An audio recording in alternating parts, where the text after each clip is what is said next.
ስለ ባዮሎጂካል ክሎክ እና ስለ ፋይናንሻል ክሎክ እናወራለን። ቆጣሪ አለ ህይወታችን ውስጥ። ቆጣሪ አሪፍ ቃል ነው። እነዚህ ቆጣሪዎች ወንዶችና ሴቶች ላይ ሲሆን ልዩነት አላቸው። ሲገናኙ ራሱ የሚፈጠር ግጭት አለ። በዚህ ምክንያት እሷ የእድሜው ቆጣሪ ያሳስባታል፣ እሱ የገንዘቡ ቆጣሪ ያሳስበዋል። ደግሞ ወንዶች መጠየቅ ያለባቸው ይሄንን ነው። የትዳር ጉዳይ ላይ የገንዘብ ጉዳይ የነሱ ብቻ ጭንቀት መሆን የለበት። ገንዘብ ምን ማለት ነው፣ ህይወት ውስጥ ምን ይዤ ስጨርስ ነው ወደ የትኛው ምዕራፍ የሚሄደው የሚለው ላይ በጣም ኮንሽስ ናቸው። በነገራችን ላይ ችግር ማብቂያ የለውም። ገንዘብ የሚፈልጉ ጉዳዮች መቆም የላቸው። ስር የለውም፣ ገንዘቡ አይያዝም። ፕሮብሌም አይነቱን እየቀየረ በየጊዜው ይመጣል። ወንዶች የበለጠ የእናንተን ጉዳይ ነው ዛሬ በላይፍ እይታ ላይ ያነሳ ነው። ገንዘብ ጉዳይ ነው አሁን ቅድሚያ ልሰጠው የምለው የሚገባው ጉዳይ ካላችሁ፣ ሌላውስ የህይወታችሁ ጉዳይ?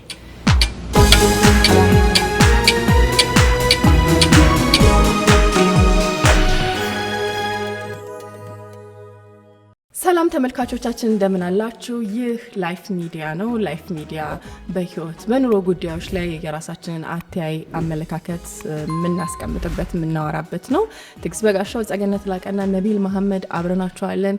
ዛሬ ምን እናወራለን? ዛሬ ስለ ባዮሎጂካል ክሎክ እና ስለ ፋይናንሻል ክሎክ እናወራለን። ባዮሎጂካል ክሎክ ማንን የበለጠ ያሳስባል? ፋይናንሻል ክሎክ ማንን የበለጠ ያሳስባል? ያው እንግሊዘኛ ያደረኩት ቆጣሪ አለ ህይወታችን ውስጥ። ቆጣሪ አሪፍ ቃል ነው።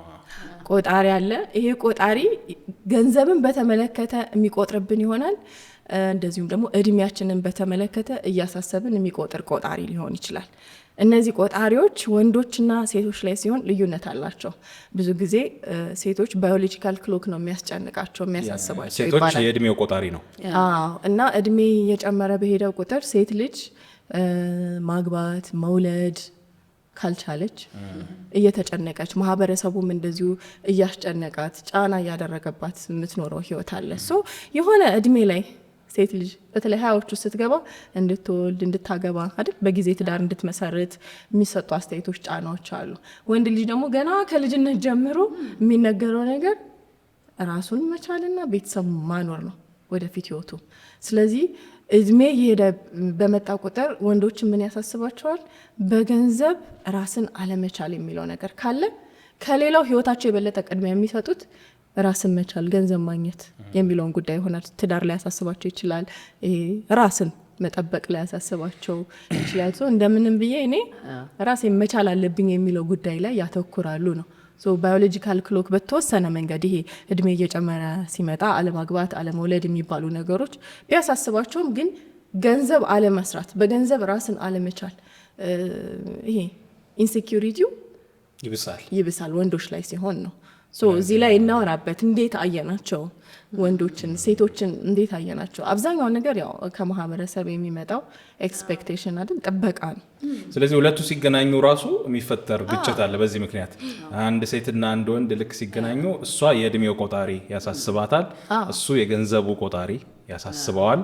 ልክ ሲገናኙ ለምሳሌ እንጋባ የሚል ሀሳብ የእድሜው ቆጣሪ ስለሚያሳስባት ብታመጣ፣ እሱ ደግሞ በገቢ ገና ራሱን ካልቻለ በምን እኖራለን፣ የቤት ኪራይ ምን እንከፍላለን፣ ልጅ ቢወለድ ምን ይመጣል የሚለው ስለሚያሳስብ ትንሽ ልስራ ጠብቂኝ፣ እንዲህ አይነት ነገሮች ይመጣሉ። ይሄ ትዳር ላይ ያለ አንድ ከመጋባት በፊት ያለ ጭቅጭቅ ከሚበዛባቸው ነገሮች መካከል አንዱ ይሄ ነው። የፍቅር ህይወት ላይ ምንም ማልዋሽበት ነገር፣ እኔ ታናሽ ወንድም አለኝ። እድሜው 20 ዓመት ወደ 21 እየሄደ ነው። አሁን ተመርቋል በጥሩ ውጤት። አንዳንድ ቢዝነሶችን ለመስራት ተፍተፍ ይላል። ይሄ ትውልዱ የሚሯሯጥባቸው ነገሮች አሉ። ገንዘብ ምን ማለት ነው፣ ህይወት ውስጥ ምን ይዤ ስጨርስ ነው ወደ የትኛው ምዕራፍ የሚሄደው የሚለው ላይ በጣም ኮንሽስ ናቸው። በነገራችን ላይ በፊት እንግባና እንሞክረው፣ እንለማመድ፣ አብረን እንጓዝ አይነት ነገር አለ። ይሄ እንደ ኤክስፐሪመንት ፌል ካረገም እኮ ያረጋል። ከተጓዝክም እያደግን ነው። ይኸው ከ10 ዓመት በኋላ ብዙ ነገራችን ተለውጦ ብለናል ብዙዎቻችን። እና እናወራለን በደንብ ዘለህ ትዳር ውስጥ ደግሞ ብለህ እንለዋለን። ታላላቅ ሴቶች ማለት ነው። ትቀልዳላችሁ። እኔ ጨራሽ አይደን ያላስበው አሁን ገንዘቡ ላይ ነኝ ገና ስንት ነገር እንደሚቀር ራሱ ሳስበው ራሱ ይላል። እና ገንዘቡን ሰርቼ በእርግጠኛነት ከሆነ አመት በኋላ ራሱ ይመራኛል። ስፈልግ ዲዛይን ማደርገው ነው የሚለው ነገር ካሁኑ አለ። እኛ ስለምን እንደዛ አለን? እኛም የማህበረሰቡ ውጤቶች ነን። ምናልባት ለቤቱ አምስተኛ ልጅ ነው፣ የመጨረሻ ልጅ ነው። በጣም እንክብካቤን ኬር ማድረጌንም ለመግለጽ ነው ምጫ ነው። ዘለህ እዚህ ጋር ከሆንክ ቀጣይ መማር እያለብህ ላትማር ነው። ቀጣይ ገንዘብ ሜክ ማድረግ የሚችል እድል እያለ ላትል ነው።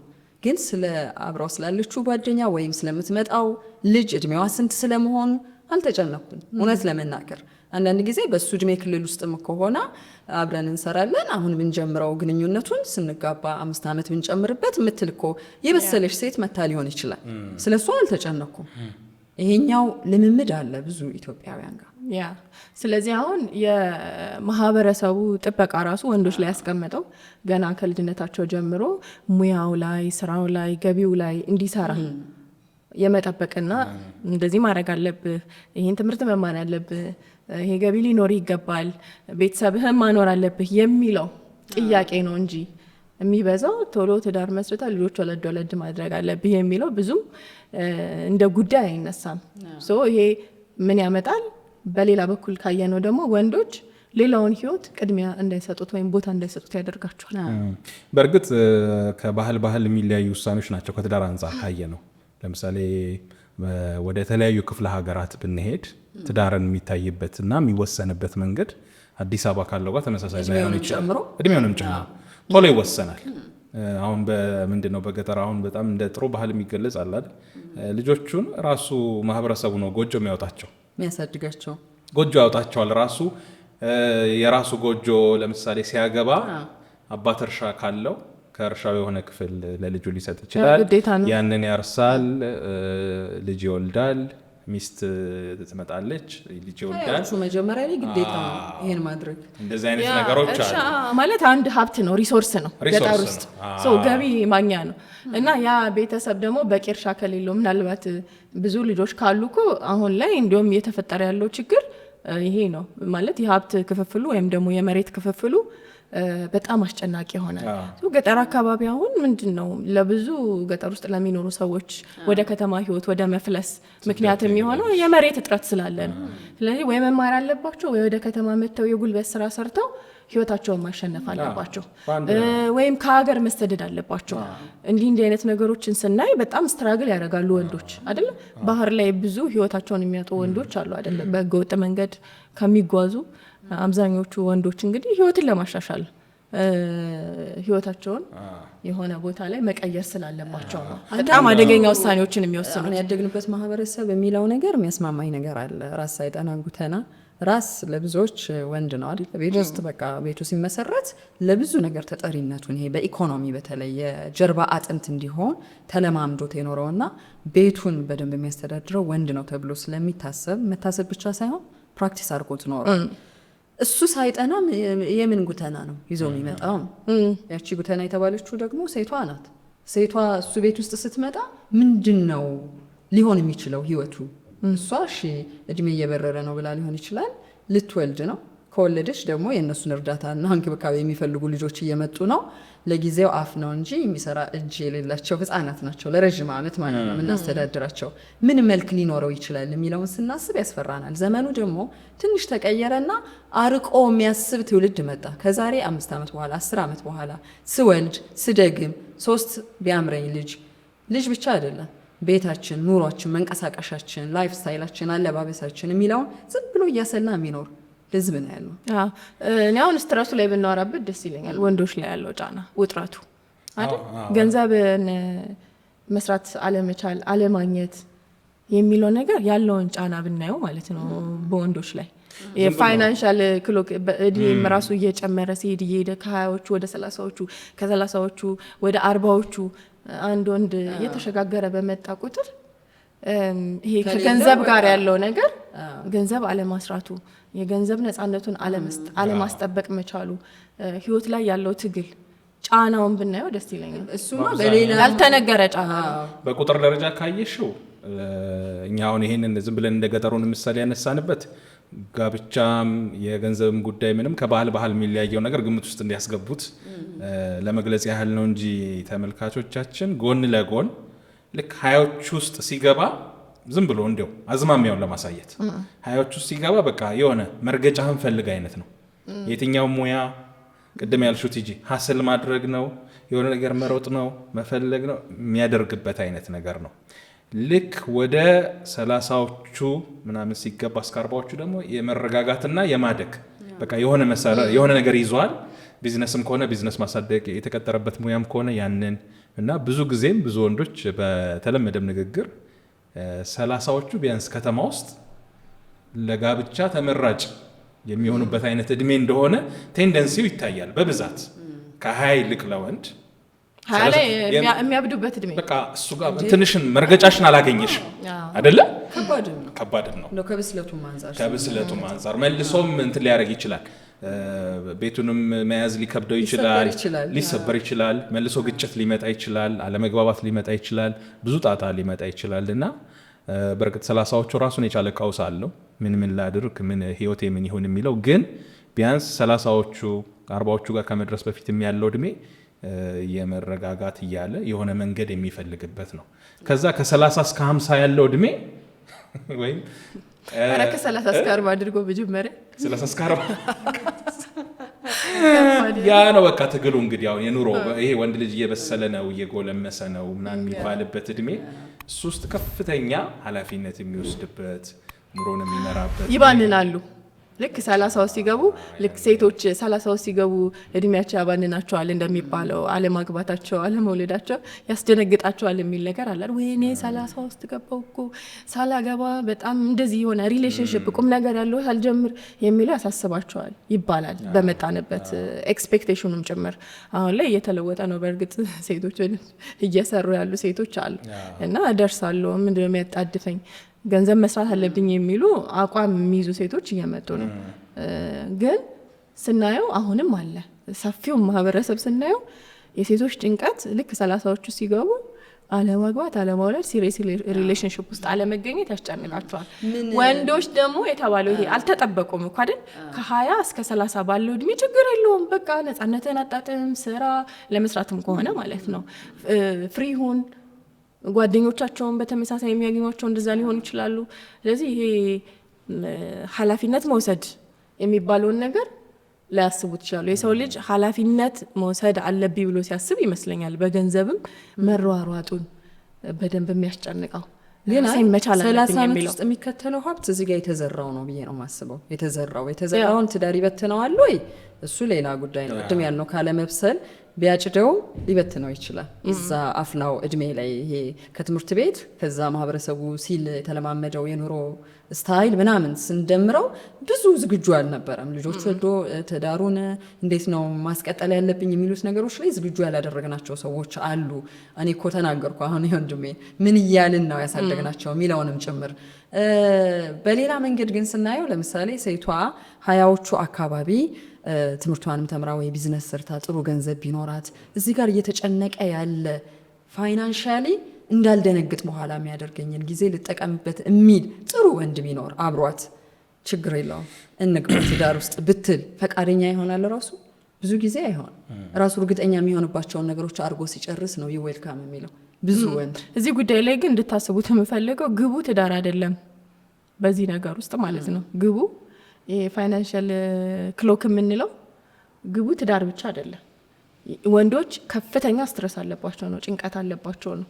ሴቶች የእድሜ እየጨመረ መሄድ ይሄ ከፈርቲሊቲ ጋር ካለማግባት ካለመውለድ ጋር ያለው ጫና እንደሚያመዝነው ሁሉ ለወንዶች ደግሞ በገንዘብ ራስን አለመቻል የገንዘብ ነፃነትን አለማረጋገጥ ነው የበለጠ እድሜያቸው እየሄደ በመጣ ቁጥር እንደ ፈርቲሊቲ ያስጨንቃቸዋል። አዎ እንደዛ ያስጨንቃቸዋል። እሱ ከምን ጋር መሰለሽ የሚያያዘው ጭንቀት ነው እንድናወራበት። እሺ እሱ ከምን ጋር ይያዛል ብለሽ ጸጊ? በዋናነት እኔ ከምን ጋር ይያዛል ካልሽ ለራስ ከሚሰጠው ዋጋ ጋር ነው።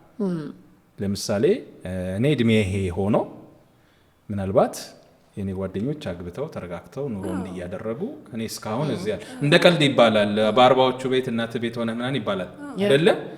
ግን ወዶ አይደለም። በርግጥ እሱ እንዳለ እሱን እናስቀምጠው። ለምን መሰለሽ በአሁን ሰዓት የገንዘቡ ነገር የሚያሳስበው አንድ ወንድ በቀላሉ ትዳር ሊመሰረት የሚችልበት ሁኔታ አለ ወይ? ተከራይቼ ልኑር ቢል በስንት ነው ሊከራይ የሚችለው? ወደ ኑሮ ካወረድ ነው እንዳልሽው ጸጊ ዋነኛ ግቡ ትዳር ብቻ አይደለም። ግን የእሱንም ጭንቀት ስታስቢ አንዱ እኮ ምንድን ነው ለራሱ የሚሰጠው ዋጋ ማለት ከገባ በኋላ ጸጊ ቤቱን አላስተዳደርኩትም የወር ክራይ መክፈል አልቻልኩም ብሎ መጨነቅ የሚያመጣው ስትረስ እኮ ከፍተኛ ነው። ከዛ በኋላ ምን ሊሆን ነው? ልጅ ወልዷል፣ ልጆቹን አይበትንም፣ ሰው ጥየቃ ሊሄድ ነው።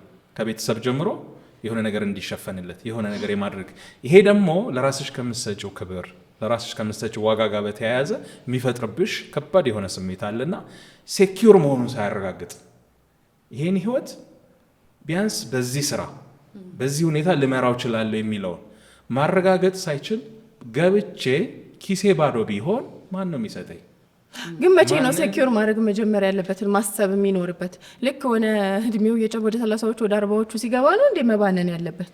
አሁን አንዱ ችግር እሱ ነው። አሁን አንዱ ነገሮች እየሆኑ ያሉበት ምክንያት እንደው እንደ እንትንም ከተጠየቀ እኮ ምንድነው ስሙ ከትዳርም አንፃር እኮ ካየ ነው ሁለቱም ቢያምኑበት እኮ አሪፉ ነገር ምንድነው ባላቸው ነገር ትዳሩን ጀምረውት የሚመጣውን ሪስክ መቀበል ማደግም ካለው ውጣ ወረድም ካለው ኪሳራም ካለው ያለበለዚያ በጣም ፐርፌክት የሆነውን ጊዜ እኔም የተሻለ ገንዘብ ማገኝበት አንቺን በጣም ምርጡን እድሜ ብትጠብቂ አሁን ያልሽው ነገር ሊገጣጠም አይችልም። በህይወት አይችልም።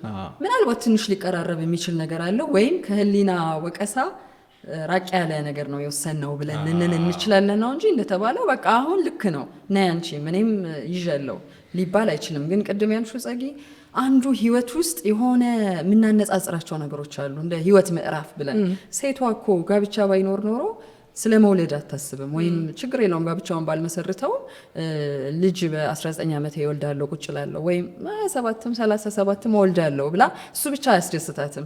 ያ የመሰረተችው ቤት በራሷ ማስተዳደር የፈለገችው ነገር ለማህበረሰቡ የሚናገረው ነገር አለ። ለራሷም እንደዛው ቻልኩበት አወኩበት የራሴ ነገር ኖረኝ ሌሎች ሰዎች ሲያረጉት የኖሩትን ነገር እኔም ደረሰኝ እድሉ የሚል ነው እኮ። አሁን ቤት ውስጥ 5 ሰዎች ቢኖሩ ከ5ቱ ሰዎች 4ቱ ትዳር ይዘው አንዱ ታላቅየው ሊሆን ይችላል ቁጭ ያለው ቤት ውስጥ እንበልና ገንዘብ በደንብ እየሰራ ሊሆን ይችላል እንደምናስበውም ላይሰራ ይችላል። የሆኑ ጥያቄዎች ሲነሱ ውስጡ ያውቀዋል ላይናገር ግን ይችላል ወንድ። በነገራችን ላይ ምናልባት ለብቻችሁ ስትሆኑ ታወሩ ይሆናል አላውቅም።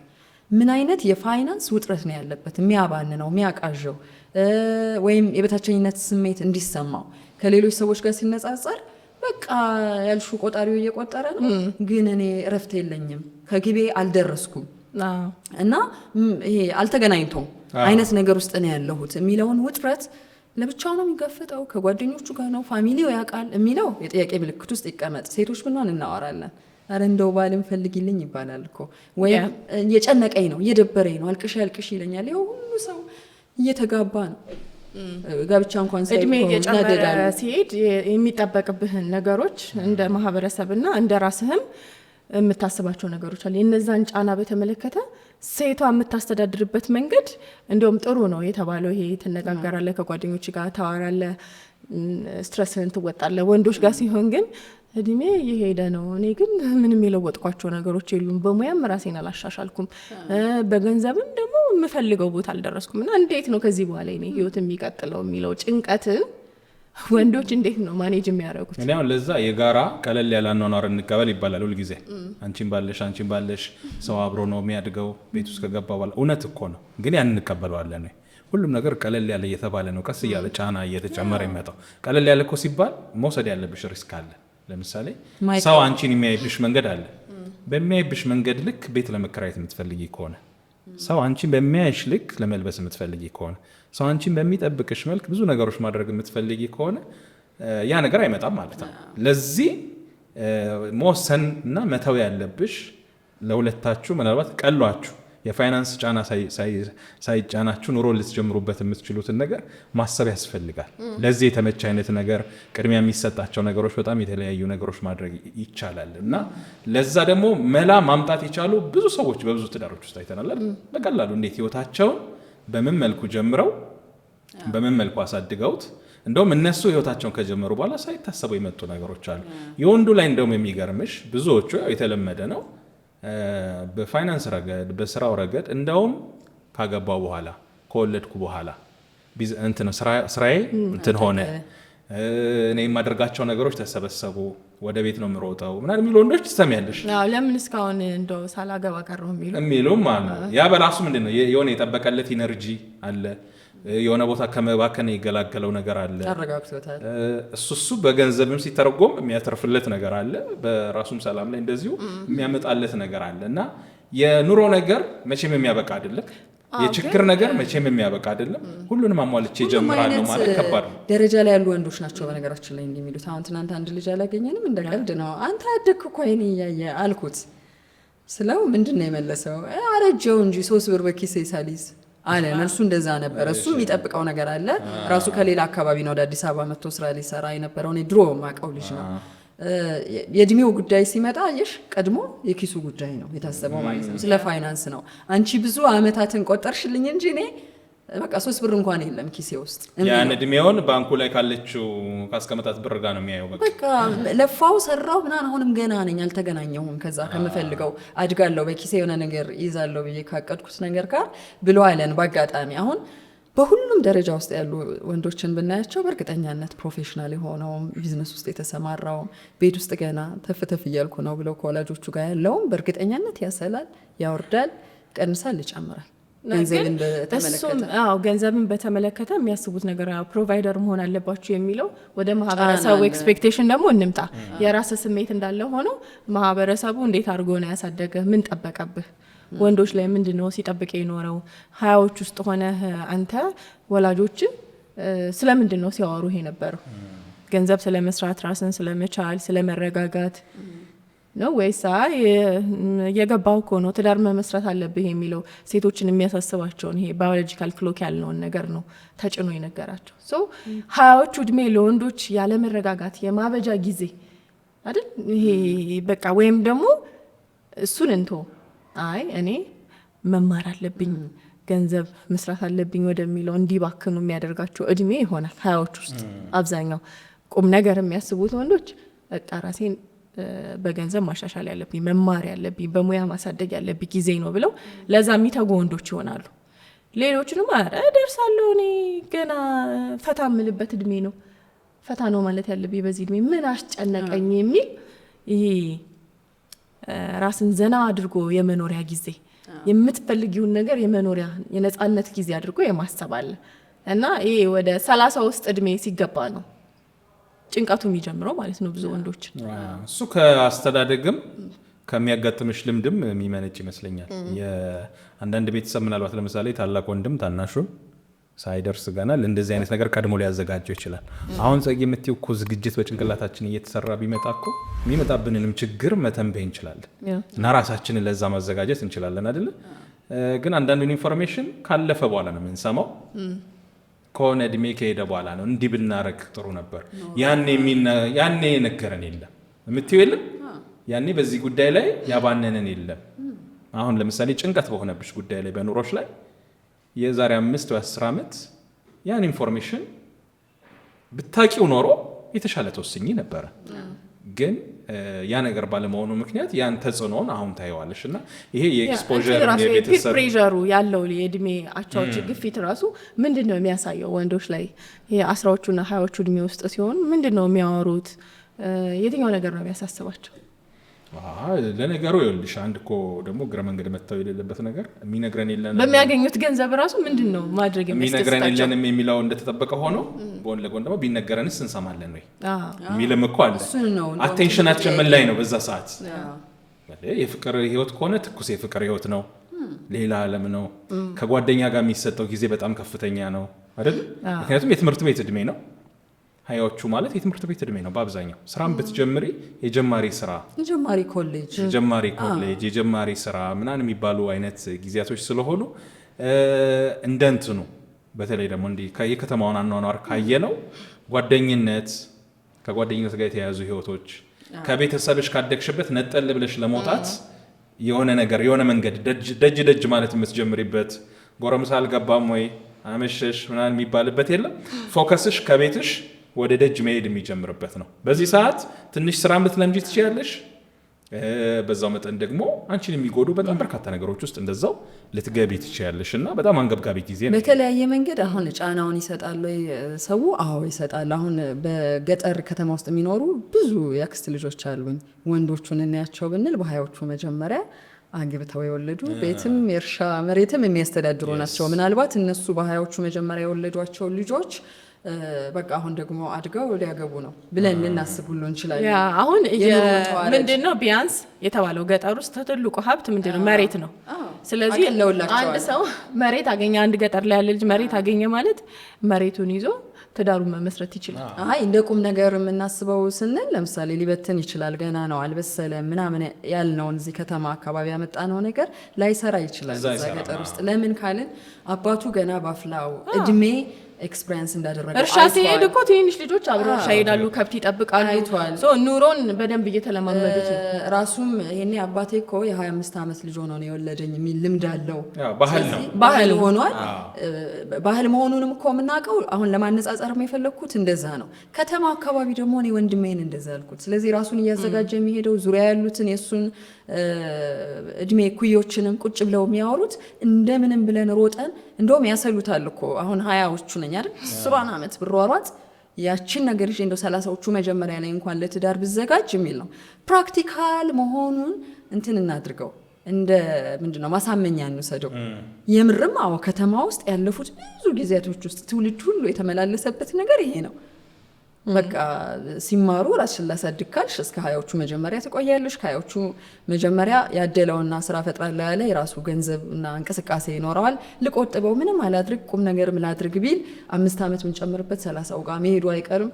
እንደዛም ሆኖ ቤት ውስጥ ነው ያለው። የእናቴ አባት ቤት ከስንት አንድ ነው ከሌላ ከተማ መጥተው በደንብ ጠንክረው የሚሰሩ ልጆች የራሳቸውን ኑሮ የሚጀምሩት። ነገሩን ዓለም አቀፍ እናድርገው ስንል ደግሞ ምዕራባውያን አካባቢ ብንሄድ እኮ 18 ዓመት ላይ ቻው ይላሉ አይደል? አዎ ከቤቱ ወጥተው እንዲዘጋጁ ኑሮ እንዲለማመዱ። ያ ማለት ደግሞ ገቢ ማመንጨት ራሱ እረፍት ሲሆን እኮ ክረምት ላይ ስራዎችን እየሰሩ ቀለል ያሉ ዝቅ ያሉ ስራዎችን ሰርተው መንገድ ጠርገው ዋናን ለማምደው ሊሆን ይችላል ገንዘብ ሜክ ማድረግና ባገኘሹ ገንዘብ ደግሞ እንዴት ነው ስፔንድ የምታረጊው ገንዘብሽን የሚለውን ልምምድ አግኝተውታል። እዛ ሰዓትን ወደ ገንዘብ የመቀየር ነው የተለመደው። በእኛ ሀገር ደግሞ ልጅህን ከቤት አስወጥተህ ቤት ተከራይ 18 ብትለው ወላጅም አይፈልግም፣ ልጁም ይደነግጣል። ኮንቴክስቱም አይፈቅድም፣ ያለንበት ሁኔታም እኮ አይፈቅድም። እንኳን እሱ በትውልድ እንኳን ብታዩ ለምሳሌ በ60ዎቹ የነበሩት የሀያዎቹ እድሜ ልጆችና በ70 በ80 ወይ አሁን ባለው እያልሽ ብትመጪ ፍላጎታችን ምን ጠይቀው ነገር ያሉብን ጫናዎች አንድ አይነት አይደሉም። ምናልባት 60ዎቹ ጋር እንኳን 20ዎቹ 30ዎቹን ቤት ስለ ትምህርትና ተምሮ በጥሩ ሁኔታ ተመርቆ የሆነ ቦታ ላይ በሙያ ስለ መስራት ብቻ ይሆናል ጭንቀት ወይም ትልቅ ዋጋ የሚሰጠው አይደል?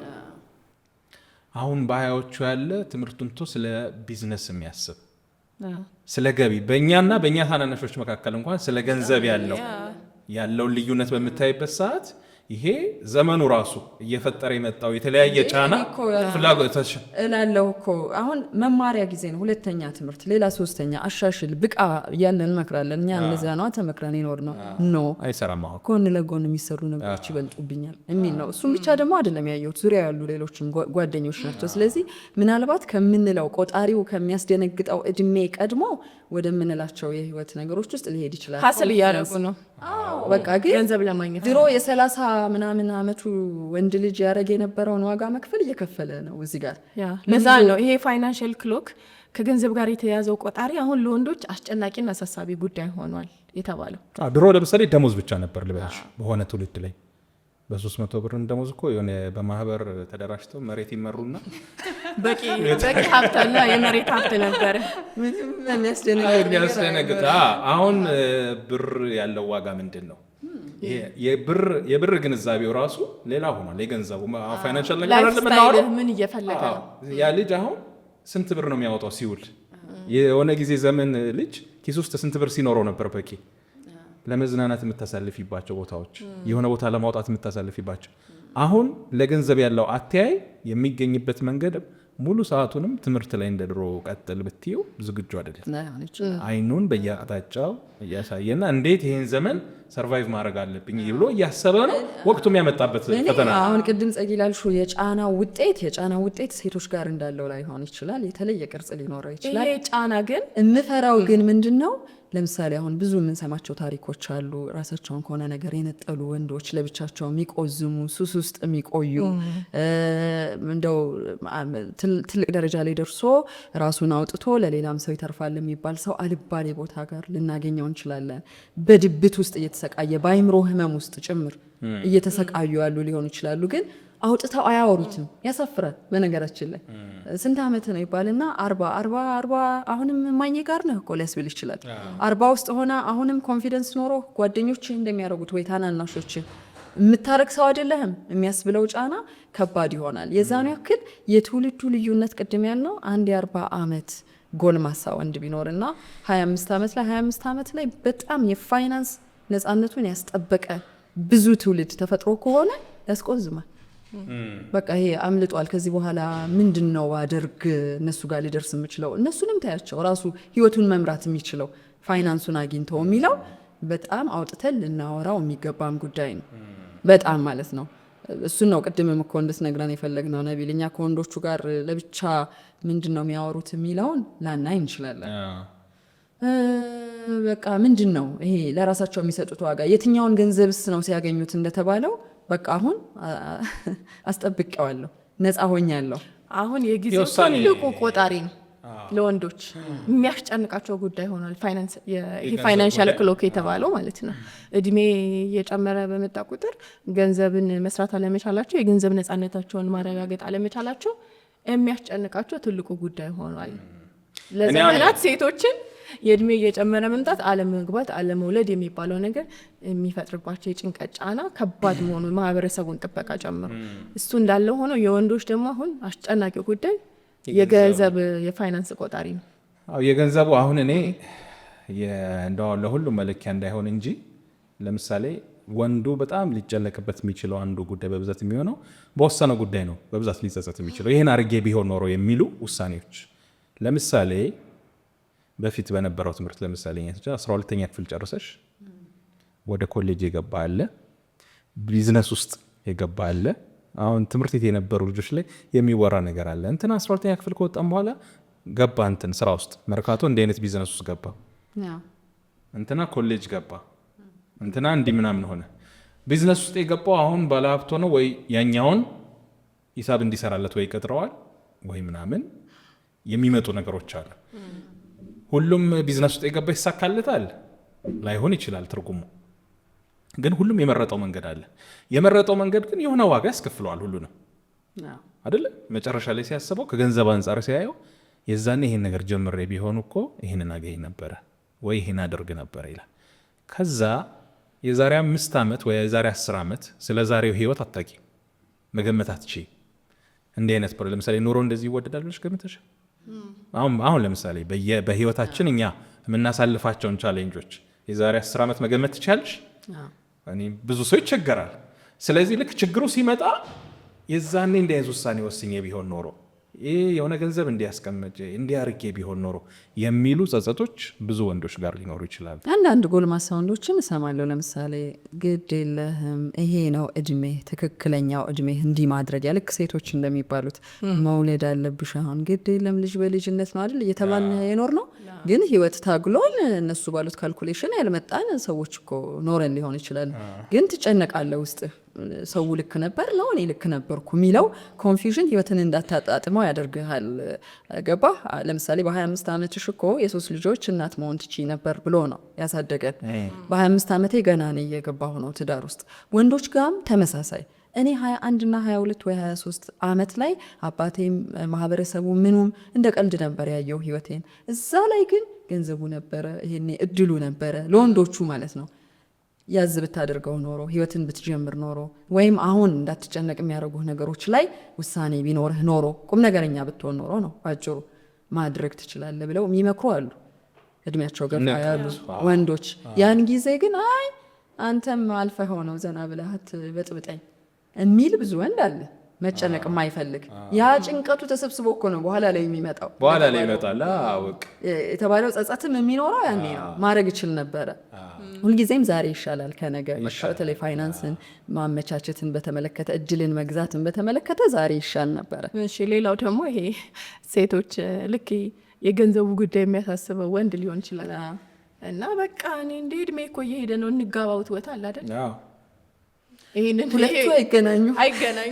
የሚያሳስበው የገንዘቡ ጉዳይ ነው፣ ገንዘብ መስራት አለመስራቱ ነው። እሷ ደግሞ የሚያሳስባት እድሜ እኮ እየሄደ ነው መጋባት አለብን መውለድ እኮ አለብን የሚለው ነው። እና የሁለቱን አለመገናኘት በቃ ለብዙ ከጋብቻ በፊት ያሉ ጭቅጭቆች እነዚህ ናቸው አብዛኛው። በቃ መቼ ጀመር ህይወት፣ በዚህ ዓመት እንግባ፣ ምንድነው የምንጠብቀው፣ ባለን ነገር እንጀምር፣ አይ ይሄ መሟላት አለበት፣ ይሄ መሟላት አለበት፣ መስራት አለብኝ፣ መማር አለብኝ። ባይሆን አንዱ ጥያቄ ሴቶች አግባኝ ብለን ስንጨቀጭቅ እርግጠኛ ነበርን እንችላለን በዛ ህይወት የሚለው ነው ወይስ ገባ ችግር የለውም? መንግስት ስራ ውስጥ የሚሰራ ሰው ሁሌ ቤቱ የምትመጣ ልጅ አለች፣ ፍቅር ጓደኛው ማለት ነው። ምንድን ነው እኮ ኑሮ ነው እየኖራችሁ ያላችሁት፣ ወይ ለምን ትዳር አድርጋችሁት አትኖሩ መስለው እንዴ? ተይ እንጂ እኔ በወር የሚከፈለኝ ደሞዝ እኮ ይሄ ነው፣ ይሄን ደሞዝ ይዤ እኔ እንዴት ነው የምንኖረው? እቺ አንድ ቤት በእርግጥ አለችኝ፣ በዚች ቤት ኪራይ ላይኖርብን ይችላል፣ ግን ከባድ ነው። አሁን ልጅ ስንወልድ ደግሞ አስብ ህይወቱ እንዴት እንደሚከብድ። እና እሷ ምንም ጥያቄ አታነሳም። እሷማ ትለኛለች እንጋባ ትላለች፣ ሁሌ ነው የምትወጣውተኝ። እና ምን መለስክላት ስለው እንዴ ምን ይዝ ስንት አለሽ አካውንት ባንክሹ ስንት ብላለች። ናጋጭ በቃ እሱ እንደዛ ከሆነ መቼም አይገባ። ምን ይዛ ነው እንድታገባኝ የፈለገችው? አይ እንዲህ መፍቀቱም ጥሩ ነው። እኔ አለኝ የባንኬ ውስጥ ወይም ሰርቼ ያለኝ ብትለው እኮ ግልጹን ነግሬ ነው አለ። ግልጹን ነግሬ ነው። እና ታዲያ እሷ እኮ እድሜ እንዴ ዝም ብላ ስትመላለስ አንተ ቤት ስለው እኔስ እድሜ አለኝ። የኔስ እድሜ አያሳስብም? እሺ ታርጌቱ ለሴቶች መውለዱ ብቻ ነው ማለት ነው? ከባዱ ጥያቄ፣ ከባዱ ጫና እሱ ነው። ከባዱ ጫና እሱ ስለሆነ ሌላውን እቋቋመዋለሁ ነው ችግሩን እኮ እሷም አትወደውም። ቢያንስ መደበኛ ህይወት፣ ይሄ መብላት፣ መጠጣት፣ ቤት ማስተዳደር የሚለውን እኮ ትፈልጋለች ማንም ሴት። እንደው ችግር ውስጥ መግባት ቸኩያለሁ ቶሎ በል አይደለም አግባኝ ማለት እኮ። ለምንድን ነው የትኛው ነገር ነው ስታተሱ፣ የቱን ነገር ሲያሟላ ነው እሺ አሁን እንጀምረው የሚለው? አንድም ዲፋይን ያላደረገው ወንድ እሱ ነው። አንቺስ ምን ይዘሻል የሚለው ጥያቄ ተገቢ ጥያቄ ሆኖ ነው ያገኘሁት እኔ። በሱ ኮንዲሽን ማለት ነው፣ በሱ ህይወት ውስጥ እሱ ያውቀዋል ደሞዙን ምን እንደሚያደርገው እንዴት እንደሚያብቃቃው ከሰማይ ይመጣል። አዎ ስለዚህ እውነታውን ህይወት ውስጥ ያለውን የገንዘብ ጉዳይ የሚያሳስበውን ያውቃል። ዝም ብላ ግን መታ ቤት ውስጥ ምን ይዘሽ ነው በቃ ስንት ብር አለሽ ምን ይዘን ነው የምንገባው ወደዚህ ህይወት ውስጥ ብሎ ያነሳ ትክክለኛ ጥያቄ። እንደውም ወንዶች መጠየቅ ያለባቸው ይሄንን ነው። የትዳር ጉዳይ ላይ የገንዘብ ጉዳይ የነሱ ብቻ ጭንቀት መሆን የለበት። በብዛት እንግዲህ በወንዱ ተብሎ ይታመናል። ሁለተኛ ነገር ለዛ ነው በቃ ወንድ ፕሮቫይደር ነው፣ ሁሌ ወንድ ገቢ ማመንጨት አለበት። ሴቷ ደግሞ በቃ ገብታ ህይወቷን ባለቻት ገቢ መኖር ነው የሚለው የማህበረሰብ ጥበቃ የሁለቱ ህይወት እንዳይገናኝ አድርጎ። ስለዚህ ጉዳዩ የልጅ ብቻ ሲሆን አሁን የእሷ ጭንቀት ከልጅ ጋር የተያያዘ ነው አይደለ? የልጅ ብቻ ሲሆን ያን ለመመለስ ተብሎ ቶሎ ይገባል። ከዛ ግን ምን ይሆናል? ህይወቱ በጭቅጭቅና በንትርክ የተሞራ ሊሆን ይችላል። መልሶ ያልተፈታ ወይም ያልተነጋገሩበት የገንዘቡ ችግር ካለ መምጣቱ አይቀርም። ወንዱም ደግሞ ምን ያደርጋል? ሊያስጠብቃት ይችላል እኮ አመታት ሊቆጠሩ ይችላሉ። የእሷ ጭንቀት አይገባው። እሱ እዚህ ጋራ የሚፈልገውን ነገር ወይም ተምሮ የሆነ ደረጃ ላይ አለመድረሱ፣ በገንዘብም አቅሙን በሚፈልገው ደረጃ የሚፈልገው ቦታ ላይ አለመገኘቱ ነው የሚያሳስበው። እሷ ደግሞ እሺ መቼ ያለች ጠብቂ ይላል። ጠብቂ 10 ዓመት 15 ዓመት ይቆጠራል። ከዛ ፋይናሊ የተባለው የጸጸት ህይወት ጉድ ሰራኝ። ቶሎ ህይወትን መጀመር እየቻልን የራሱን ነገር የራሱን ፍላጎት ለአሟላ እያለ የኔን ህይወት ግን የኔን እድሜ እረሳው የሚሉ ጸጸቶች አሉ። ግን አጠቃላይ መለያየትም ሊሆን ይችላል። አጠገባችን ያለ አንድ ሰው መቼም ስለ ህይወት ስናወራ ከዙሪያችን አልፍም እና ሁልጊዜ ይቀልድበት ነበር። እዚህ ቢሮ ውስጥ እያወጣው ለእኔ ሰርግ አዳሜ ይል ነበረ። አገባየው እሺ መቼ ነው ለው ነበር እንደቀል እያደረኩ 5 ዓመት ቢያታለ ነበር ጭንቅላቴን ይዤ 5 ዓመት እንዳልሆነ የሆነው በነገራችን ከ5 ዓመት በኋላ ነግሬያታለሁ። 5 ዓመት ብዬ ተናግሬ ለምን እሱ ምን ነበረበት የቤተሰብ ኃላፊነት ቤተሰቦቹን ይረዳ ወንድሞቹን ይረዳ ነበር። በገንዘብ በጣም ራሱን ለመቻል የሚጣጣራች ነው። በመሃል ግን ተለያዩ እኮ አይደለ? ይሄን መጠበቅ አልችልም አለች እሷ አለች። በቃ አልችልም አንተ 5 ዓመት 6 ዓመት የምትለው አልፈልግም ማለች። ሌሎችም አለመግባባቶች ተጨመሩ፣ ተለያዩ። እሱ ባለው እድሜ ያገባ አለ። ሌላ ሰው ነው ያገባው፣ ሌላ ሰው ነው። ግን እሱ በ5 ዓመት ሂደት እኮ ያለውን ነገር በቅድ እየኖረ ነው። በ5 ዓመት ግን እሷ ዝም ብለህ ነው 5 ዓመት ያልካት ወይስ ደግሞ የምር ነው ወይ የሚለው የምታውቀው ነገር አለ? እሷ ተናግሬያለሁ፣ የመጀመሪያው 1 ዓመት ይሄን አደርጋለሁ፣ ይሄን በእርግጥ ቁም ነገረኛ ልጅ ነው። ያለውን ነገር እያደረገ የቆየ ነው። ወደ ራሱም ነገር መጥቷል። ግን በተቃራኒው ደግሞ የውሸት ፕሮሚስ እንዲገቡ ወንዶች ልናስገድድ እንችላለን። ሴቶች የውሸት ፕሮሚስ ማለት የዛሬ ዓመት እሱ እኮ መሽሎኪያ ነው። በቃ እሷ ስታዝን ከሚያያት አንዳንዴ እንደ ጭካኔን ብቻ ብለን ባናማቸው ጥሩ ነው። ወንዶቹን የዛሬ ዓመት ይልና ሳያስበው ተኝቶ ሲነቃ የዛሬ ዓመት ይብሳል። የዛሬ ዓመት ብለኝ ትዝ ይለህ ነበር ወይ በእድሜ ላይ እየተጫወትክ ነው ተንበርክኮ ታገቢኛለሽ ብሎም ሊሆን ይችላል። አይ አይደለም ትጠብቃለች እንደዚያ ሊለኝ ነው ስትል እሱ ገና ያሰበውን ነገር አልደረሰበትም። ኑሮዋን በርክኮት እሱ በጣም ከዛ ደግሞ አስበው ገና ሌላ ደግሞ ቅድም ያለው ዛሬ በገባህበት ቃል ላይ ጠብቅህ ይችላል ጊዜው። ልክ የዛሬ ዓመት ላይ ሌላ ታሪክ ሆኗል። እኔ አትሸወዱ ምለው ይሄንን ነው። የበፊቶቹም እንደው ግቡ በቃ በልጅነት በምናምን የሚሉበት አንዱ ሪዝን ያዩት ነገር ምንድን ነው? ካርቶን አንጥፈን ነው የጀመረው ህይወታችን። የሆነበት ምክንያት ምንድን ነው ካልሽ አንቺ አላማሽ አሁን ለምሳሌ ወንዱ አላማው የዛሬ 5 ዓመት ይሄን ያህል ብር አድርጌ በዚህ ብር ኑሮዬን በዚህ መልኩ አሸንፋለሁ ነው አይደል? አስልቶት ነው። የዛሬ 5 ዓመት ሁሉ ነገር ባለበት ይጠብቀዋል። የዛሬ 5 ቀን አይጠብቀን። የዛሬ 5 ቀን አይጠብቀን። ያ ማለት እንዲፈሩም ደግሞ አይደለም። አዎ ነው በቃ እውነታው የዛሬ 5 ቀን አይደለም በ5 ደቂቃ ብዙ ነገር ይቀር። ግን አብሮ የሚመለሰው ነቢል አብሮ የሚመለሰው ያ ሰውዬ 5 ሚሊዮን ብር እጁ ላይ ሲሆን ነው ለሱ ፋይናንሻሊ በቃ ጥሩ ነኝ የሚለው 10 ሚሊዮን ብር ሲሆን ነው 500 ሺህ ብር ሲሆን ነው የሚለውን ግን ራሱ ሰውየው ያውቀዋል። ምንድን ነው የሚለው መቼ ነው የሆኑ ሰዎች በቃ ይሄ ቆጣሪውም እየቆጠረ ነው አልደነግጥም በእጄ ለኑሮ የሚያስፈልገኝን ነገር ይዣለሁ የሚለው ስሜት የሚሰማው እኔ በሱም ዋስትና ባይሰማቸው ጥሩ ነው ባይኔ። ለምን መሰለሽ የገንዘቡ መጠን ራሱ አንተ የሆነ ቦታ ላይ ለመድረስ ውጣ ውረድ እኮ አለ ማለት ሂደት ነው። የሆነ አማውንት ኦፍ መኒ ለማግኘት ውጣ ውረድ አለብሽ። ዝም ብለሽ የምታገኘው አይደለም። ቢዝነስ የራስሽም ንግድ በዩ ተምረሽ ልፋት አለ። እዛ ልፋት ውስጥ ኮምፕሊትሊ ሌላውን ህይወት ረስቶ ነው ወይ እየለፋ ያለው? ለራሱ መሆንን፣ ራሱን መጠበቅን፣ ትዳር መያዝን፣ የፍቅር ግንኙነቱን የሆነ ደረጃ ማድረስን በረሳ መንገድ ነው አብዛኛው ህይወት የሚኖረው ወንዶች ጋር። ከዛስ በኋላ ልምበልሽና እንደዛ ለፍቶ 35-40 ደረሰ። የጊዜም ጉዳይ ያሳስበዋል እኮ ጊዜ እኮ ተመልሶ ይመጣል እዚህ ጋር። ያን ቢዝነስ እንደገና ልጀምር ቢል በ30 ዓመቱ ሞራል አይደለም የሚሰራው 40 ላይ ሲሆን አይደለ? ያካበተው ልምድ ይኖራል፣ ግን ደግሞ የሚደክምበትን ፓርት ይኖራል። እነዚህ ጫናዎች እየተቀየሩ ስለመጡ ጊዜው ቅድም ትጃልሹ ባለበት አይጠብቀንም። ዛሬ ያዝነው ብር ከሆነ ጊዜ በኋላ ይሄ ነበር የሚያስፈልገኝ ያልነው ብር የምንፈልገውን ነገር አይገዛልን፣ የኪስ ገንዘብ ይሆናል፣ የምንፈልገውን ነገር አያሟላልን። ስለዚህ ምናልባት እንግዲህ የተሻለው መንገድ ሊሆን የሚችለው ለሁሉም ላይሰራ ይችላል። ሰው ባለበት ሪስክ መውሰድ የለበትም ወይ በጋራ ይሄን ሪስክ ሁለቱ ዋስትና የለሽም በህይወትሽ ውስጥ ሂደት አለ። እነዛን ሂደቶች አንተ የሆነ ገንዘብ ብቻ ማግኘት አለብኝ የሚለው ህይወት አይደለም ሊወስድ የሚገባው። የሆነ እድሜ ላይ ደግሞ መዝናናት ብቻ ኢንጆይመንት ብቻ ነው ብለህ በዛ መወሰድ የለብህም። አብረህ የምታደርጋቸው ነገሮች እንደ እድሜህ መቀጠል መቻል አለባቸው። በሂደት ነው ሁሉ ነገር የሚመጣው እንጂ ድንገት ልክ እድሜ ሲደርስ የሆነ ዱብዳ ሆኖብህ የምትጨነቅበት ሳይሆን መዘጋጀት ያስፈልጋል። ማህበረሰቡ ሴትም ወንድም ልጆቹን ሲያሳድግ እንደ ይሄ አንቺ እዚህ እድሜ ላይ ስትደርሺ ወይም ከዚህ እድሜ ጀምረሽ ነው ትዳርን መውለድን ማሰብ ያለብሽ። አንተ ደግሞ ነፃ ሆነ መኖር ያለብህ አይነት ትምህርት ሳይሆን ዝግጅቱ ሁሉም በጊዜ መሆን መቻል አለበት። በቃ ይሄ በገንዘብም ራስን መቻል የሚባለው ህይወትን መመስረት የሚባለውን እያሰቡበት እንዲያድጉ ማዘጋጀት አለበት። የሆነ እድሜ ላይ ሲደርሱ አይደለም ሊያባንናቸው የሚገባው።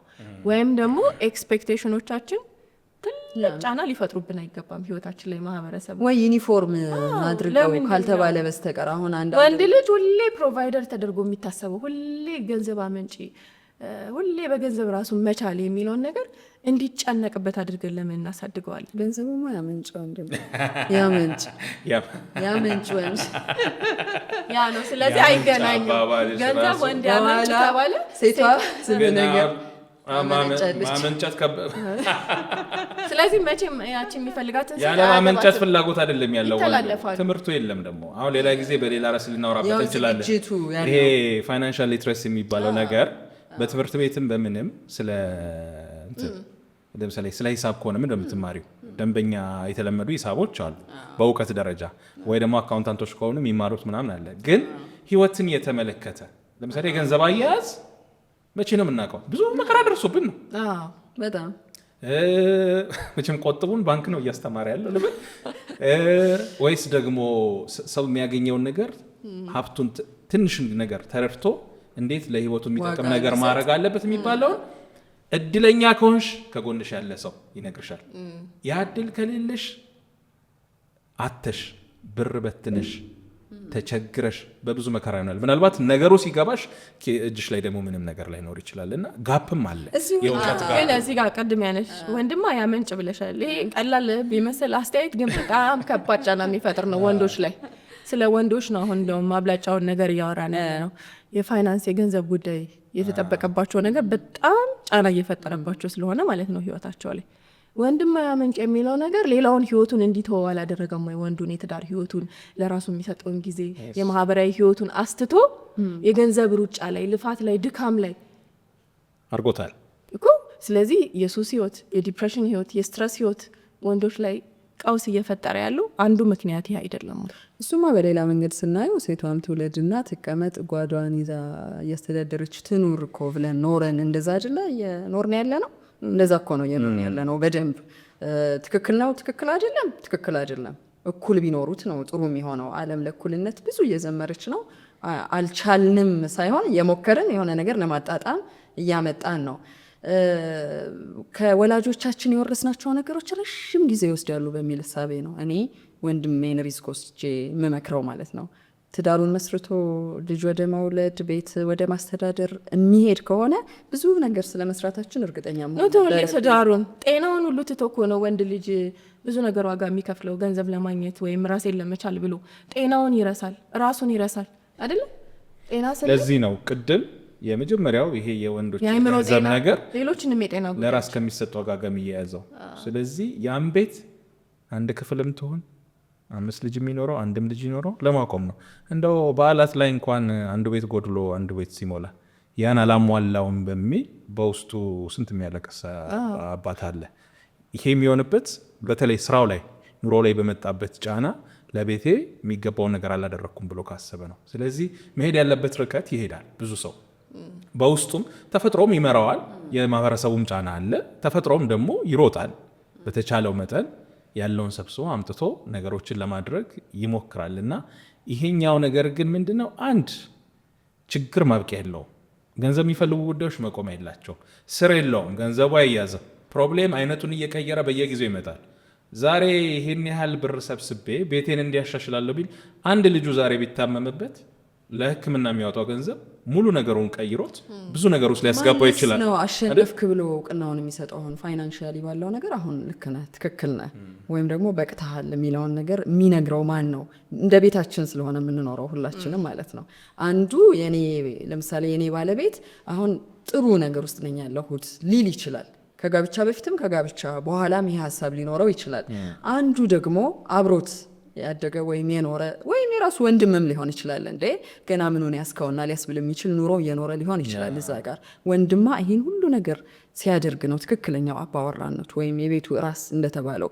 ልጆቹን ጥሩ ትምህርት ቤት ሲያስተምር ሊሆን ይችላል። ዋስትና መስጠት ሲችል ነው። በቃ ይሄ እንደ ኢትዮጵያዊነታችን ለወንድ የተሰጡትን ነገሮች ስናደርግ አንድ ሾ ምን እያየሁ ነበረ። ጄጆች አሉ አይደለ? ይሄ ወልደው የኛ ልጅ አይደለም ብለው የሚመጡ ወንዶች ያሉበት ነው። ጥቁር አሜሪካዊ ነው እና ዳኛዋ ሴት ናት። በጣም ቆፍጣና ሴት ናት። ስንት ዓመትሽ ነው ትላታለች። 22 ነገር ትላለች። እሺ አንተ ስንት ዓመትህ ነው? መጀመሪያ ምን ብሎ ተከራክሯል? ያው እኔ በልጅነቴ ልጆኜ ነው ይላል። ልጆኜ ብሎ ያለው 26 ዓመትን ነው። እና ስንት ዓመትህ ነው አሁን ስትለው 28 ይላታል። ያው የ2 ዓመት ልጅ አለሽ መካከል ዲኤንኤ ተመርምሮ ሪቪል የሚያደርጉበት ፕሮግራም ነው። 28 29 ሲላት በጣም ትስቃለች ከት ብላ። በቃ ትልቅ ነህ፣ ራስን እንደ ትንሽ አታስብ። 28 ዓመት ማለት ትልቅ ነው። ለምንድነው ራስን ያሳነስከው? ለዚህ ህይወት አልገባም ነበረ እያላት ነው። ኃላፊነት የወሰድኩት አየሽ፣ አሜሪካ እንኳን ሆኖ በኢኮኖሚ ችግር የለባቸውም፣ ተምረዋል። ስለ ግንዛቤ ችግር የለውም። አይደለም ኢትዮጵያ ውስጥ ከዛ ያጨበጭቡላታል አዳራሽ ውስጥ ያሉ ሰዎች። እሷ በ22 23 ዓመቷ ልጅ ለመውለድ ዝግጁ ስትሆን አንተ አልጋ ላይ ከመውጣት በፊት ምን እያደረግኩ ነው የሚለውን ማሰብ ነበረብህ የሚል ነው። ኢትዮጵያ ውስጥ ይሄ ይባላሉ አይባልም። ደቡብ ውስጥ አንድ ቦታ ላይ ሄጄ በ20 ዓመታቸው ወንድ ልጆች ተሰብስበው የመገረዝ ስነስርዓት ነው። በ20 ዓመታቸው ነው የሚገረዙ። ትልቅ ሴሬሞን ማህበረሰብ ይጠራል፣ ቤተሰብ ይገናኛል። እነሱ ገላቸውን ታጥበው አምሮባቸው ምናምን ነው። ማልቀስ የለም ማለት እንኳን የለም። ትልቁ ዓላማው ግን ከዚህ በኋላ ልጅነት የለም። ዓላማው ያንን የመገረዝ ስነስርዓት ብቻ መፈጸም አይደለም። ኃላፊነት ይጥላል ተስማምቶ ማህበረሰቡ። ልክ ያንን የመገረዝ ስነስርዓት ካለፉ በኋላ እንዲወልዱ፣ ንብረት እንዲያስተዳድሩ፣ ጥሩ ባል እንዲሆን ይጠበቅ። እዛ ውስጥ ተገኝተህ የምታደርገው ልክ እንደ ማህበረሰብ እንዲህ ተስማምተን በምናደርጋቸው ነገሮች ውስጥ ውጤት አለ ባይ ከትንሹ ጋር ነው አሁን ችግር የሚሆነው። ለህይወት የምንሰጣቸው ስታንዳርዶች አሉ ምናምን እንደተባለው በውጭ ሀገር አሁን መገረዛውን የደቡብ መገረዝ በውጭ ሀገር ምን አለ 18 ዓመት ሁሉም ልጅ ይጠብቃል ጭንቅላቱ ላይ ከቤት ልወጣ ነው በቃ አለ ተሰርቷል። ከዚህ በኋላ ወላጁም እኔ የማያገባኝ በቃ የሚሰራው ነገር አየሽ እየጠበቀ ነው የሚሄደው። ከቤት ወጥቶ ምን ያደርጋል ያ ልጅ አይደለ ራሱን ለሚጠቃ አንድ እሱ ነው። ሌላ ደግሞ ያልተገባ ነፃነት የሚናፍቁ አሉ አይደለ የተባሉ በቃ ህይወታቸውን በሚያጠፉ ነገሮች ውስጥ መቀጠል፣ ወደ ሱስ ህይወት መግባት፣ ይሄ ቤተሰብ ውስጥ የተያዝባቸውን ነገሮች ልክ ከ18 ዓመት በኋላ በራሴ ብዙ ነገር ህይወቴ ላይ መወሰን እችላለሁ የሚለው ነገር ሪስክ የሚኖርባቸው ይመጣል። ነፃነትን ያላግባብ መጠቀም ማለት ነው እንጂ ተስማምተን የምናደርጋቸው ነገሮች በጣም ለውጥ ይዘው ይመጣሉ። በጣም ኤክስፔክቴሽን የማህበረሰብን ጥበቃየን እንደ ወንድና እንደ ሴት እድሜያችን እየጨመረ ሲመጣ ምን አይነት ነገር ነው የጠበቀብን? እኛ ደግሞ ራሳችንን እንዴት እድሜያችን እየጨመረ ሲመጣ ወንድ የትኛው ነገር የበለጠ አሳስበው፣ ሴቷ የበለጠ የትኛው ነገር አሳስባት፣ ባሳሰባቸው ነገር ላይ ደግሞ ምን ነገር አደረጉ፣ ምን ሰሩ፣ ህይወት ውስጥ ይዞባቸው የመጣውን ጫና እንደዚሁም ደግሞ እንደ እድሜያቸው ደግሞ መኖር አለብኝ ብለው ህይወታቸውን ለመቀየር ያደረጉትንም ጥረት ነው የተመለከትነው። ፋይናንሻል ክሎክ ያሁኑ ትውልድ የበለጠ ያሳሰበው ጉዳይ ሆኗል። ጭንቀት ሆኗል። ነቄነትን ብቻ ሳይሆን ስትረስም እየሆነበት ነው፣ ጭንቀትም እየሆነበት ነው የሚለውን ጉዳይ ነው ያነሳ ነው። እንግዲህ ወንዶች የበለጠ የእናንተን ጉዳይ ነው ዛሬ በላይፍ እይታ ላይ ያነሳ ነው። ፋይናንሻል ክሎክ እድሜያችሁ እየጨመረ ሲመጣ ገንዘብ መስራት አለመስራት፣ በገንዘብ ራሳችሁን መቻል፣ ተረጋግቶ መኖር፣ የትዳር ህይወት የመሳሰሉ ነገሮችን እንዴት አያችኋቸው? ጭንቀት፣ ድባቴ፣ ሌሎችም ነገሮች ከመጡ እንዴት ለማስተዳደር ሞከራችሁ? ከዛ ውጭ ደግሞ እንደ ወንድ የገንዘብ ጉዳይ ነው አሁን ቅድሚያ ልሰጠው የሚገባው ጉዳይ ካላችሁ፣ ሌላውስ የህይወታችሁ ጉዳይ ይደርሳል ብላችሁ ያዘገያችሁት የጤናችሁ ጉዳይ፣ የአካል የአእምሮ ጤና ጉዳይ፣ የሪሌሽንሽፕ የግንኙነት የትዳር የቤተሰብ ጉዳይ፣ እነዚህን ዋጋ ባስከፈለ መንገድ ነው? እነዚህን ነገሮች ትታችሁ ነው የገንዘብ ጉዳይ ላይ ትኩረት እያደረጋችሁ ያላችሁት የሚለው የሚያሳስብ ነውና እዚህ ላይ በደንብ ህይወታችሁ እንድትፈትሹት የሚያደርግ ርዕስ ነው ብለን እናስባለን። ቆጣሪው ምን ያሳያል እያልን ነው እንግዲህ የሚያሳየውን ነገር ንገሩ። ከሰው ሰው የተለያየ ነው። ጉራማይሌ ነው በዚህ ጉዳይ ላይ ከተማ ውስጥ ያለው በደንብ 20 ዓመትም 30 40 50 ብቻ በየእድሜው የራሳቸው ነገር ሊነግሩን ይችላሉ። ምን እየተሰማቸው ነው የሚለውን እነሱ ናቸው የሚያውቁት። እየነካው ነው እድሜያችሁ የቱን ያሳሰባችሁ ያለው። እሺ የዛሬው ላይፍ እይታችን በዚሁ ተጠናቋል። ትግስት በጋሻው፣ ጸገነት ላቀና፣ ነቢል መሐመድ አብረናችሁ ቆይታ አድርገናል። በሌላ ጉዳይ ደግሞ በሌላ ርዕስ በሌላ አተያይ እንገናኛለን። ቻው፣ ሰላም ሁኑ።